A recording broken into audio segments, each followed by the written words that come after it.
ইবনে মাসউদ রাদিয়াল্লাহু তাআলা আনহু থেকে বর্ণিত, তিনি বলেন, কিতাবুল্লাহর মধ্যে দুটি আয়াত রয়েছে।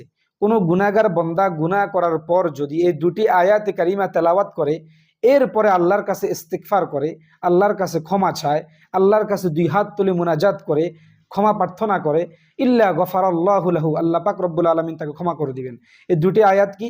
এক নম্বর আয়াত হলো সূরাতু আলে ইমরানের 135 নম্বর আয়াত, ওয়াল্লাযীনা ইযা ফাআলু ফাহিশাতান আও যালামু আনফুসাহুম যাকারুল্লাহা ফাস্তাগফারু লিযুনুবিহিম ওয়া মান ইয়াগফিরুয যুনুবা ইল্লাল্লাহ ওয়া লাম ইউসিররু আলা মা ফাআলু ওয়া হুম ইয়ালামুন। এটা হলো সূরা আলে ইমরানের 135 নম্বর আয়াত।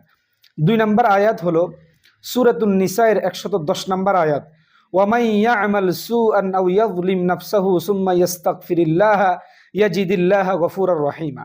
তাহলে এক নম্বর আয়াত হলো সূরা আলে ইমরান 135 নম্বর আয়াত, ওয়াল্লাযীনা ইযা ফাআলু ফাহিশাতান আও যালামু আনফুসাহুম যাকারুল্লাহা ফাস্তাগফারু লিযুনুবিহিম ওয়া মান ইয়াগফিরুয যুনুবা ইল্লাল্লাহ ওয়া লাম ইউসিররু আলা মা ফাআলু ওয়া হুম ইয়ালামুন।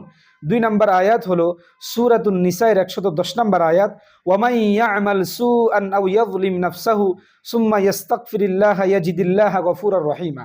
এই দুটি আয়াত, কোনো বান্দা যদি গুনাহ করার পরে এই দুটি আয়াত একবার পাঠ করে, এরপরে সুম্মা ইস্তাগফারাল্লাহ, এরপরে আল্লাহর কাছে ইস্তিগফার করে, আল্লাহর কাছে ক্ষমা চায়, ইল্লা গফারাল্লাহু লাহু, আল্লাহ পাক রব্বুল আলামিন তার জীবনের সমস্ত গুনাহ ক্ষমা করে দিবেন।